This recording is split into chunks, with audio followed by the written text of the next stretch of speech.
Greetings and salutations. Welcome to Knife Chats with Tobias. Hi everybody. I guess this could be a two for Tuesday. Well, it'll be a two for Tuesday if it comes out on Tuesday. I don't know what day it's actually going to come out on though. It's about this knife primarily though, but I've got another knife in this box, and as you can see, this is tortoiseshell and this box is also tortoiseshell. So what am I talking about? I am talking about a tortoiseshell Whittler knife that I got here. Now this is a knife I picked up when I was at Smoky Mountain Knife Works, and this was a knife that was over in their glass case that has all their antique knives in it and stuff like that. And I saw this one and immediately my eyes were drawn to it because, well, it's tortoiseshell. And it said here, case standard. Now for those not familiar, the Standard Knife Company is a knife company. It's a brand of Case. It was one of those Case family brands, the Standard Knife Company. I don't know what valley that is. I will have to find out what the rest of that tang stamp is, and I will insert a picture of it showing you the whole tang stamp if I can find it. But in any case, it is a 3-blade Whittler, and according to the package here, the only package on here, because I did not get the box or anything, this was obviously something they bought in a collection and they did not have the box for it, but they did have this information for it. It is the CL15924 Case Standard T. And as far as I can tell, this knife was made sometime in the 1990s. It was a reproduction of an older Case knife. And unfortunately, when you look at this knife, you see this side, Case Standard Knife Standard Knife Company. On the back side here, you have no information. There's no mark of stainless steel. There's no mark showing a pattern number or anything else. If you look at all 3 blades, also no information, no stainless steel stamped anywhere, nothing about a pattern number or anything else. So there's no pattern information on this knife. I went to AAPK, that website that has the Case pattern numbers on there, and I also went to a couple other Case sites looking to see any knife similar to this so that I could determine a pattern number. Because, well, if you're familiar with the way a Case pattern number goes, 15924 would not be the number. Because, well, the way the numbers usually begin is with the first number being the type of handle material being used. If we see here,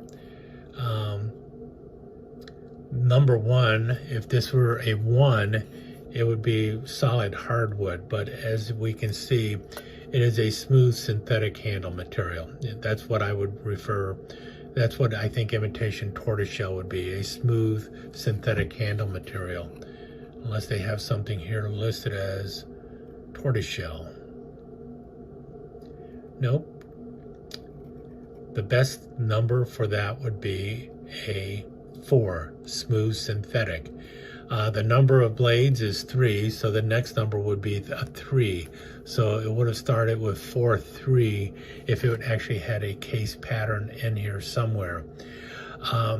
When I went to the AAPK website, I could not find any photo of a knife that looked like this on there. What I did find was a description of this knife, or a knife similar to this, on the Case on AAPK. And the description was for the pattern 056. And it said Case has manufactured 2 and 3 blade 056 patterns. And then it said the 3-bladed version is a 3.5-inch Swell center style Whittler. They generally have a spear master blade and a pin and file blade that extend from the rear. W.R. Case & Son began manufacturing this version sometime prior to 1915.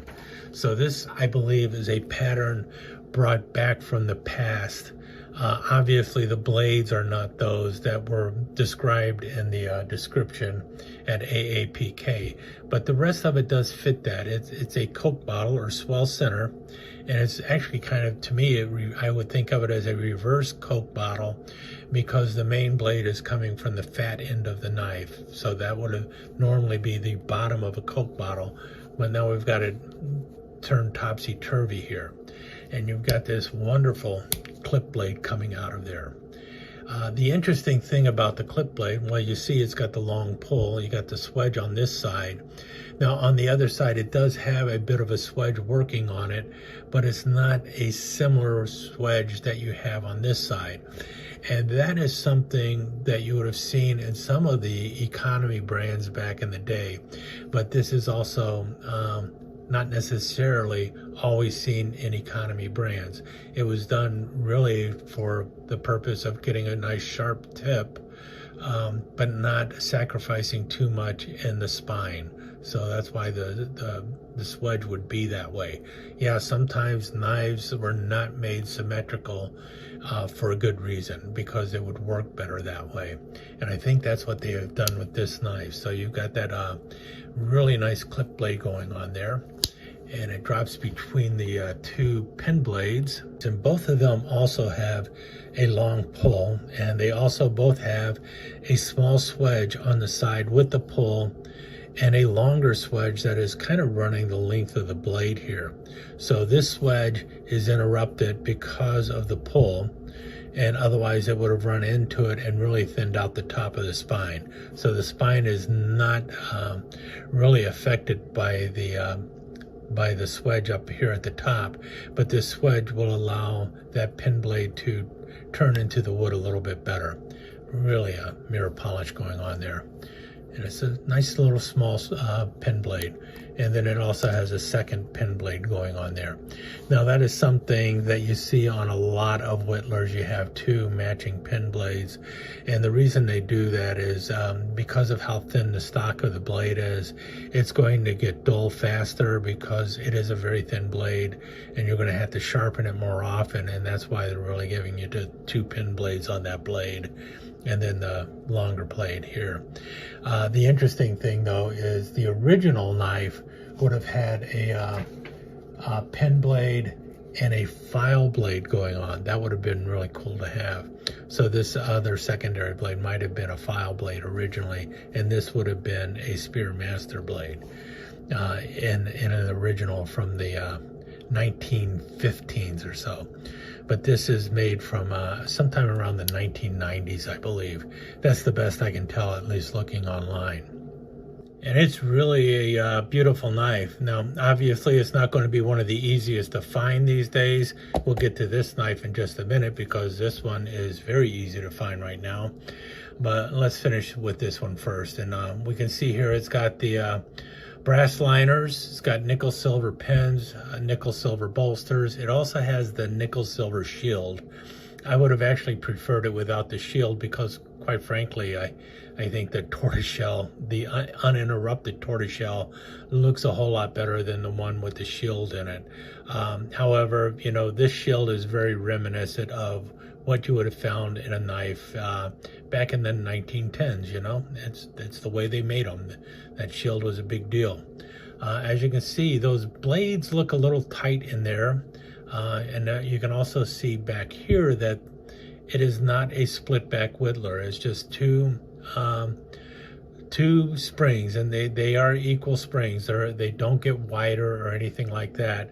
Both ends of this knife are the same. However, because of the way the blades are done, I'm not seeing any blade rub whatsoever. You got the clip blade coming out. You see there are no cuts or lines on there at all. And you've also got that nice little recurve in that clip blade. It's a beautifully designed blade. I really like the lines on it and everything. And it's got a nice kick going on there, and it is working off of both back springs. So this has a little more substantial pull than these two smaller blades. I if we're giving them numbers and 5 being the midpoint, this is like a 6.5, 6 to 6.5. So it's a little stronger than your typical, pull. It's nowhere near a nail breaker or anything like that, but it is a strong pull, stronger than the other 2 blades. And if 5 is the midpoint, then I would put these blades right there at a 4. They're very light. Well, not very light, but they're lighter than what you might be used to. And notice those gorgeous long pulls on those. They are matching blades. No lines on them either. So there is no kind of blade rub going on with this knife, which is just makes it even that much more gorgeous. I don't know. I saw it. And it's like, yeah, give me that one. I mean, everything about it was something that just said, I need this knife for my collection. And that, it is true. I'm not going to be whittling with it or anything like that. I just wanted this one for the collection because it was kind of an interesting looking tortoiseshell Whittler. And after I got it, it's like, I could have sworn I've seen this knife somewhere. And there is something very similar to it from Rough Ryder, and so I thought I'd show that one as long as I've already shown this one, because this one is going to be very difficult to find. But if this is a pattern that you saw and it's like, man, that is pretty cool, I would like a knife like that. Well, this one, I was lucky. I got it for 69 bucks. It's made by Case, Standard Knife Company. It's already probably 30 years old. So a Case knife like this today would still be 69 bucks at least, if not more. So I got it for a great deal. Now the tortoiseshell behind you is a whole lot cheaper than that. And while I don't know what kind of steel is in this one, I know what kind of steel is in this one. So that brings us to this one. It's the RR2577, and I don't know if they call it the Swell Center Whittler or what, but that's what it is. It's basically another reverse Coke bottle Whittler, and it has blades very similar to this one. We can open it up. We see the clip blade going on here. It's got the swedge. It's got the long pull. The pull is not quite as long. Make it easier on myself, and it's not as neat, it's not as clean. You can see there because they have a match strike going on here. This one is just a long French pull. It's nice and smooth. You've got the swedge on one side of the blade on the standard. You've got the swedge on both sides up front on the Rough Ryder here, but it doesn't kind of continue back into the spine as it does on the standard. You see the difference there. Also a slightly different kick going on, but nothing dramatic with that. But you can see both of them are clip blades. One of them just has that slight recurve going. The other one is a little straighter. So this one, for many people, will be a much easier blade to sharpen. Now this one I suspect is using Case's True Sharp stainless steel. This one is in Rough Ryder's 440B. Obviously this one's made in China. This one was made in the United States. Now, as for the secondary blades on here, you have 2 pin blades, just like you have on the standard. And they are also those skinny pin blades. So they could have made it wider with a bigger kick going on there, but they didn't. Also, those blades are a little shorter, it looks like. Actually, no, about the same length. They're just a little bit different. You can see there. You also have the match strike pull. These are a little more pointy. I think that's really what it comes down to. So it looks like they're, well, they're the same length. Yeah, they are definitely the same length, at least the same cutting edge going on. But the Rough Ryders have a more pointy tip going on there. This one drops a little later. And both of those blades are the same on the Rough Ryder, just like they are on the standard. You got the swedge on both sides on the Rough Ryders. The standard has the long swedge going on the back side here. The Rough Ryder just has the short swedge. So that's the other difference you got going on there. You do have a good kick going there so that you can actually get your finger up in close so that you don't have to worry about the blade closing when you're doing your whittling work or anything like that. You've got the nice pinch bolsters, and they're also ringed.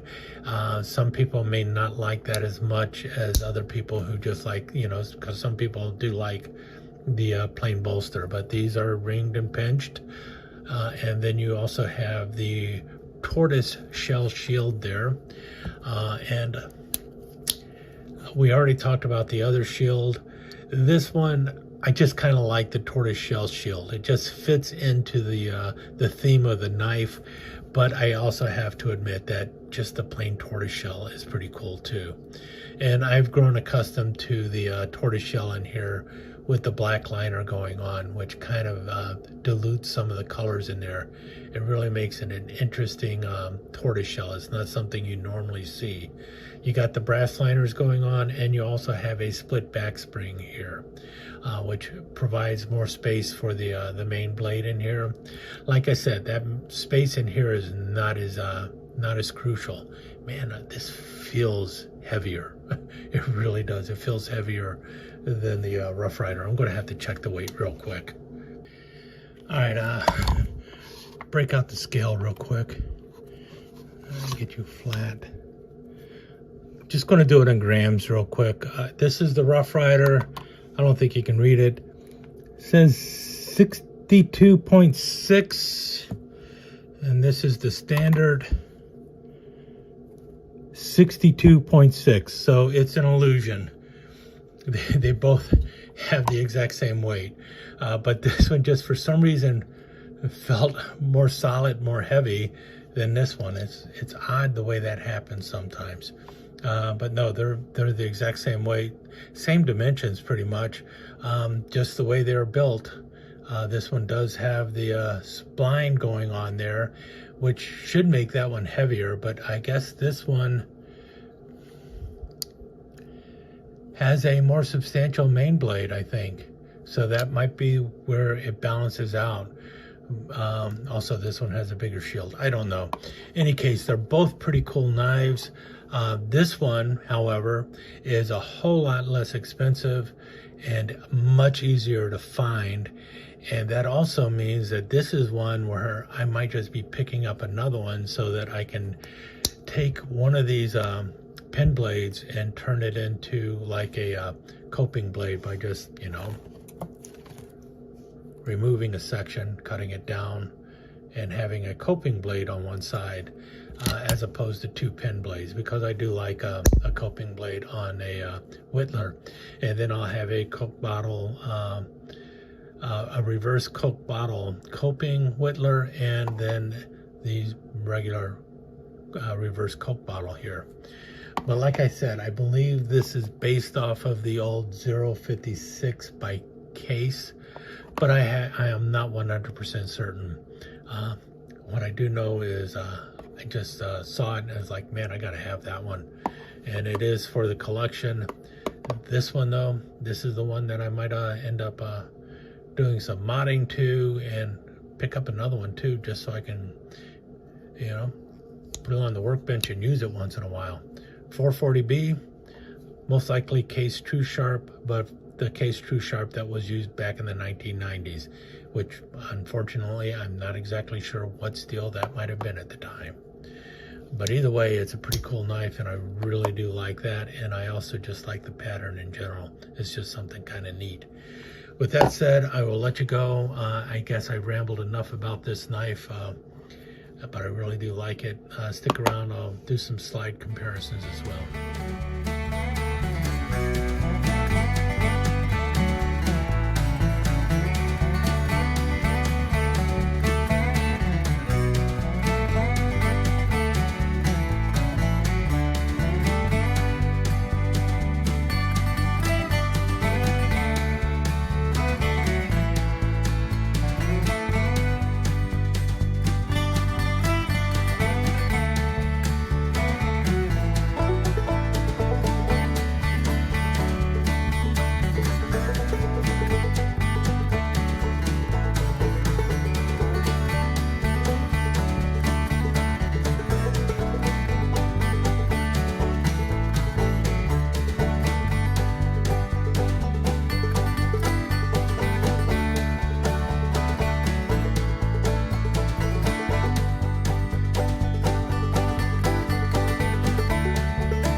let me take just a second to thank you once again for dropping by and spending a few minutes here at Knife Chats with Tobias.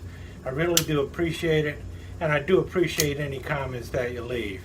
So please remember to give me that thumbs up, and also don't forget to subscribe and ring that notification bell so you'll know when the next episode is up and running.